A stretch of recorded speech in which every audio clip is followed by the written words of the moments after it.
പാലം ഇപ്പം പുതിയത് പണിയുന്നത് പണ്ട് തടിപ്പാലമായിരുന്നു.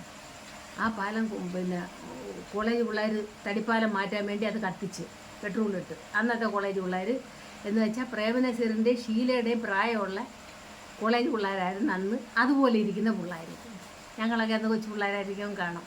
മണ്ണെണ്ണ ഒഴിച്ച് തീയിട്ടിട്ട് അവരെല്ലാം ഓടി, പോലീസുകാർ അവരെ ഓടിച്ച്. പിന്നെ അന്ന് ഈ കോൺക്രീറ്റ് വന്നത്. ആ പാലത്തിന് പകരമാണ് ഇപ്പോൾ ഇവിടെ പാലം പണിയും ബൈപ്പാസും ഒക്കെ വന്നത്.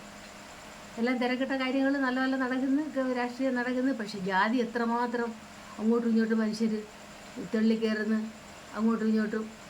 എന്തിനു പറയുന്നത്, ഞങ്ങൾ അമ്മയുടെ അമ്മ മരിക്കുമ്പം വീട്ടിൽ വിളക്ക് തന്നെ കത്തിച്ചത് അമ്മ പറയും, ഇബ്രാഹിം കുട്ടിക്കാക്കയുടെ ഉമ്മയാന്ന് വിളക്ക് അങ്ങോട്ട് കത്തിച്ച് വെച്ചത്. അവരാട്ടിനെ തേറ്റ അയ്യത്ത് നിന്നപ്പോഴായിരുന്നു ആ അമ്മ മരിക്കുന്നത്. അകത്ത് കയറി നെല്ലും അതുമെല്ലാം വാരി കെട്ടി വെച്ച് താഴെ വെങ്കിലത്ത് ഉമ്മ, അവിടുത്തെ ഉമ്മായ ഉമ്മ എന്ന് ഞങ്ങൾ വിളിക്കും, അവിടുത്തെ വാപ്പായ വാപ്പ എന്ന് ഞങ്ങൾ വിളിക്കും. ഞങ്ങൾ അമ്മയെന്ന് അവിടുത്തെ പിള്ളേർ വിളിക്കും, ഞങ്ങൾ അച്ഛനെ അച്ഛാന്ന് അവിടുത്തെ പിള്ളേർ വിളിക്കും. ഇങ്ങനെ സ്വരമയോട് ഇടുന്ന നല്ലൊരു അഞ്ചലായിരുന്നു ഞങ്ങളങ്ങനെ. എനിക്ക് മാത്രമേ ഇപ്പോൾ ഇത്ര ഓർമ്മ, അത്ര കൊച്ചിയിലത്തുള്ള ഓർമ്മ ഉള്ളു. ഞങ്ങൾ അമ്മയൊക്കെ ഉള്ളപ്പോൾ ഒരുപാട് കാര്യങ്ങൾ പറയുമായിരുന്നു. അങ്ങനെ സന്തോഷമായിട്ട് ഇടയ്ക്കിടയ്ക്ക് ഒരു പിന്നെ അമ്പലമുണ്ട് ഞങ്ങൾക്ക് തന്നിയറത്തിൻ്റെ അവിടെ. അപ്പോൾ ആ അമ്പലത്തിൽ പൂജയും അമ്മാവനുണ്ട്. അമ്മാവനാണെന്ന് ഭയങ്കര ഈശ്വരഭക്തനാണ് അമ്മാവൻ, അയ്യപ്പൻ്റെ എന്ന് വെച്ചാൽ തനി അയ്യപ്പൻ്റെ കൂട്ട് അമ്മാവൻ്റെ. അയ്യപ്പൻ ഇങ്ങനെ കാലിൽ ഇങ്ങനെ ഇരിക്കുന്ന കൂട്ടി ഇരുന്നിരുന്നായിരുന്നു അമ്മാവൻ തുള്ളുന്നത്. അത് എനിക്ക് നല്ലതുപോലെ ഓർമ്മയുണ്ട്. അങ്ങനെ അവരുടെ വീട്ടിൽ വിളക്കെത്തിപ്പോൾ ഞങ്ങൾ പായസം വെപ്പും, പിള്ളേരെല്ലാവരും കൂടെ ചേർന്ന് അവിടെ കൊടുക്കുന്നു. ഞങ്ങൾ അവരെ വീട്ടിൽ ചിലപ്പോൾ ചെന്ന് കിടക്കുന്ന എല്ലാവരും, അവർ നമ്മുടെ വീട്ടിൽ വന്ന് കിടക്കുന്നു. ഇപ്പോഴാണെങ്കിൽ പിള്ളേർ ആരോടും മിണ്ടുന്നില്ല, മുഖത്ത് നോക്കുന്നില്ല. അവരുടെ കൂട്ടുകാരന്മാരോട് മാത്രം പെൺപിള്ളേർ മിണ്ടുന്നു, ആൺപിള്ളേർ കൂട്ടുകാരികളോടും മിണ്ടുന്നു. ഡ്രസ്സുകളോ തെറ്റായ രീതിയിലുള്ള സിൽവാറും കമ്മി ഉടുപ്പും ഇട്ടുകൊണ്ടാണ് നടക്കുന്നത്. ഞങ്ങൾ ഡൽഹിയിലായിരുന്നു. എന്നെ കല്യാണം കഴിഞ്ഞ് ഞങ്ങൾ ഡൽഹിയിൽ കൊണ്ടുപോയി. 17 വയസ്സുള്ളപ്പോൾ എനിക്കുള്ള കല്യാണം നടന്നു. ഞങ്ങൾ ഇന്നാൾ വരെ ഡൽഹിയിലായിരുന്നു. അവിടെ ഇൻ്റർനാഷണൽ എക്സ്പോർട്ടായിരുന്നു പുള്ളിക്കാരന്. ഈ തുണികളുടെയും പെണ്ണുങ്ങളിടുന്ന തുണികളുടെ പറ്റിയെല്ലാം നമുക്ക് നല്ല അറിവുണ്ട്. എത്ര വൃത്തികെട്ട തുണികളാണ് നമ്മളെ ഈ കേരളത്തിലെ പെൺപിള്ളേർ ഇപ്പം, പ്രത്യേകിച്ച് കൊല്ലം നാട്ടിൽ ഇത്രയും വൃത്തികെട്ട പെൺപിള്ളേർ ഇടുന്നില്ല. നമ്മളെ കിഴക്കൻ നാടുകളിൽ പെൺപിള്ളേർ അടിക്കോട്ടിടുന്ന തുണികൾ എത്ര വൃത്തികെട്ട തുണികളാണ്, പറയാനൊക്കത്തില്ല. അവരോട് പറയാൻ പറ്റുമോ? അവർ ബസ്സിലൊക്കെ കയറുമ്പോൾ നമ്മൾ തല മുമ്പിട്ട്, നമ്മളെ കാര്യം പോട്ട്, ആണുങ്ങൾ തല നൂത്ത് പിടിക്കാതാണ് ആ പാവ ആണുങ്ങൾ നമ്മളെ നാട്ടിൽ നടക്കുന്നത്. ഇപ്പോൾ ഒന്ന് നൂരമ്പം പെൺപിള്ളേർ എങ്ങനെയെങ്കിലും വൃത്തികെട്ട വേഷത്തിൽ നിൽക്കി അവരെ കുനിഞ്ഞങ്ങ് ഇരിക്കും.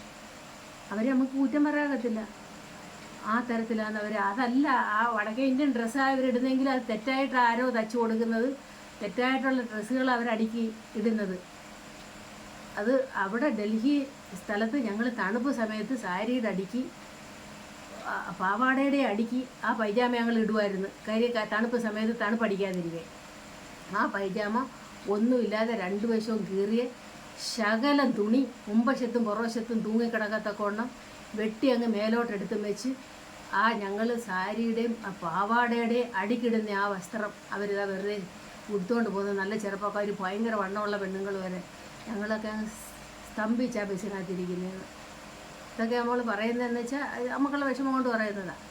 ഈ നാട് എന്തായാലും പൈസ എത്ര ഉണ്ടോ അത്രത്തോളം ഈ നാട് അതപ്പതിച്ചുകൊണ്ടിരിക്കുക എന്നറിയാം. അന്ന് ഞങ്ങളൊക്കെ കൊടുത്തുകൊണ്ട് വന്ന ഡ്രസ്സുകളോ എത്ര നല്ല പാവാടയും ഉടുപ്പും അതുമെല്ലാം ഇട്ട്, തലമുടിയെല്ലാം പിന്നിയിട്ട്, താഴെ വരെയുള്ള പിന്നിയിട്ട്, പൂവും വെച്ച്, മേലെ താഴെ വരെ കൈതപ്പൂ ഞങ്ങൾ ആങ്ങളമാർ കൊണ്ടുവരുമായിരുന്നു. തല വെച്ച് വയ്ക്കാനെ കൊണ്ട് കൈതപ്പോളയും കൊണ്ട് തലമുടി പിന്നിയിടും.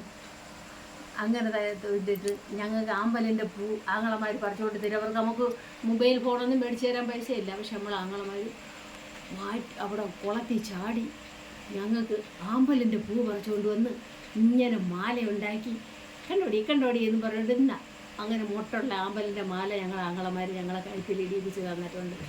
അങ്ങനെ നടന്ന് ജീവിച്ചതാണ് ഞങ്ങൾ. ആ നാട്ടിലെന്ന് ഇപ്പോൾ ഇത്രയും ചില കാര്യങ്ങൾ കാണുമ്പോൾ നമുക്ക് സങ്കടമായിരുന്നു. മനുഷ്യരെ കണ്ടിട്ടില്ലാത്ത കൂട്ട്.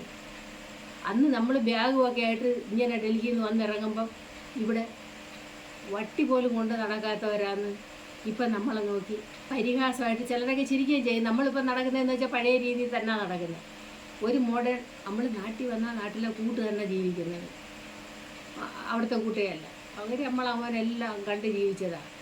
ഓരോരുത്തരും ഓരോ ലക്ഷണങ്ങളെല്ലാം. തുണിയുടെ തന്നെ ഭയങ്കര ഒരു പ്രശ്നമായിട്ടിരിക്കുകയാണ്. അടിക്കിടുന്ന പെൺപിള്ളേരുടെ തുണി ആരായാലും ശരി ഇത് വൃത്തിയായിട്ട് ഒരു വേഷം തന്നെയാണ്. അവരോട് പറയാക്കത്തില്ല, അവരെടുത്തിട്ട് അടിക്കും പൈസ തന്നെ നമ്മളെ അടിക്കത്തില്ലേ. അവരെന്നിട്ട് വിയർക്കുകയും കൂടെ ചെയ്യും. ചില മഴ പെയ്യുന്ന സമയത്ത് ഞങ്ങൾ ബസ്സിൽ കയറുമ്പോഴാണ് എൻ്റെ ദൈവമേ ആ പെൺപിള്ളേർ ഞങ്ങൾ ചിലപ്പോൾ സാരിയും കൊണ്ട് ഇങ്ങനെ ഒന്ന് ഞങ്ങളെ ആ സാരിയും കൊണ്ട് മറ്റേ ഇരിക്കുന്ന ആണുങ്ങൾ കാണാതെ ഞങ്ങളെ സാരി ഒന്ന് നൂറ്റി അവിടെ പിടിച്ച് ഞങ്ങൾക്ക് സഹിക്കാൻ വയ്യാത്തതുകൊണ്ട് അവരിതറിയുന്നില്ല. അവരുടെ മമ്മിമാർ അവരുടെ വീട്ടിലുള്ള അച്ഛന്മാർ ഇതെല്ലാം കണ്ടങ്ങ് ആനന്ദിക്കുക, അതല്ലേ. പക്ഷെ ഞങ്ങൾക്കിത് കാണുമ്പോൾ കരച്ചിൽ വരെ ഞങ്ങൾ പുറത്ത് പോകുന്നതുകൊണ്ട്. അപ്പോൾ അന്നേരം കാലത്തിൻ്റെ ഒരു പോക്ക് നോക്കണേ. അങ്ങനെയൊക്കെയാണ് ഞങ്ങൾ നല്ല കാലത്ത് തന്നെ കഴിഞ്ഞത്. നല്ല ആഹാരങ്ങൾ കഴിച്ച് നല്ലതുപോലെ ഇതൊക്കെ ജീവിച്ചതാണ്. നല്ല തുണി കൊടുത്ത് മംഗളവരുടെ മുമ്പിൽ മാനം മര്യാദയായിട്ട് നടന്നു. അച്ഛന്മാരുടെ മുമ്പിൽ ഉത്സവങ്ങൾ വരുമ്പോൾ ഞങ്ങളെ അച്ഛന്മാർ ഒരുക്കി ഉത്സവത്തിന് കൊണ്ടുപോകും. എന്നിട്ട് അവർ ദൂരെ മാറി നിൽക്കും. ഞങ്ങൾ ഉത്സവം കാണാം ഞങ്ങളെ പെൺപിള്ളേരെ. അച്ഛന്മാർക്ക് ഏതെങ്കിലും തരത്തിൽ വരാൻ വയ്യ, ആങ്ങളമാരോട് പറയാം ഇവരെ ഉത്സവം കാണിച്ച് കൊണ്ടുവരാം. അപ്പോൾ പിന്നെ എപ്പോഴും നമ്മളെ ബോഡി ഗാർഡ് എന്ന് പറഞ്ഞാൽ നമ്മളെ അച്ഛനും ഞങ്ങൾ ആങ്ങളമാരും അല്ല, നമ്മളെ കാമുകന്മാരല്ല ബോഡി ഗാർഡ്. അങ്ങനെയാണ് നമ്മളൊക്കെ ജീവിച്ചത്. എത്ര നല്ല കാലഘട്ടമായിരുന്നു. അതിന് നിങ്ങൾ നല്ലതാക്കണ്ട, പക്ഷേ ആ തെറ്റായിട്ടുള്ള ആ പെൺപിള്ളേരുടെ ഇളിക്ക് താഴ്വശമുള്ള വസ്ത്രം ഒന്ന് നന്നാക്കിയ അതെങ്കിലും ഒന്നിയിൽ ആ ഇടുന്ന ഉടുപ്പിന് ഇച്ചിരി കൂടെ താഴെ തയ്യൽ കട്ട് ചെയ്യണം, അല്ലെങ്കിൽ അത് ലൂസുള്ളതായിരിക്കണം. അത് ഇത്തരത്തിൽ ഞങ്ങളെ ആക്ഷേപിക്കരുത്. പ്രായം ചെന്നവർ ചണ്ടമുക്കി നിന്നപ്പോൾ ഒരു ദിവസം ഒരാൾ കരഞ്ഞില്ലേ, അങ്ങോട്ട് നോക്കാൻ വയ്യ അങ്ങാരക്ക്, അങ്ങോട്ടൊരു പെൺപിള്ളേർ അങ്ങനെ നിൽക്കുന്നു, ഇങ്ങോട്ട് നോക്കാൻ വയ്യ അങ്ങാരക്ക്. ഞാൻ ആ ബസ് സ്റ്റാൻഡിൽ ഇങ്ങനെ ബസ് കാത്തിരിക്കുക. ഞാനിതെല്ലാം കണ്ടുകൊണ്ട് ഞാൻ എല്ലാം നോക്കും. ഞാൻ ഡൽഹിയിലൊക്കെ താമസിച്ചുകൊണ്ട് നമ്മുടെ നാട്ടിൻ്റെ രീതിയും പണ്ടത്തെ രീതിയും ഞാൻ ഇവിടെ തന്നെ ജനിച്ച് വളർന്നുകൊണ്ടും എല്ലാം ഞാൻ നോക്കും. അപ്പോൾ കാണാം അങ്ങാർക്ക് ഇങ്ങോട്ട് നോക്കാൻ വയ്യാതെ അങ്ങനെ വിഷമിച്ച് നിൽക്കുന്നില്ല. അതുകൊണ്ട് അത്ര ശരിയാ, സ്ത്രീ സമത്വം വേണമൊക്കെ ശരിയാ. പക്ഷെ എന്തെങ്കിലും വസ്ത്രം ഇളിക്ക് താഴ്വശമുള്ള വസ്ത്രം പെണ്ണുങ്ങൾ നല്ലതുപോലെ ഉടുക്കണമെന്നുള്ള കാര്യമാണ് ഞാൻ. അല്ല ഞാൻ എന്തോ നിങ്ങളോടൊക്കെ പറയുന്നേ പുതിയ കാലഘട്ടത്തിനെ പറ്റി, പഴയ കാലഘട്ടത്തിനെ പറ്റി ഇതൊക്കെയാണ് പറയാനുള്ളത് മാറ്റങ്ങൾ.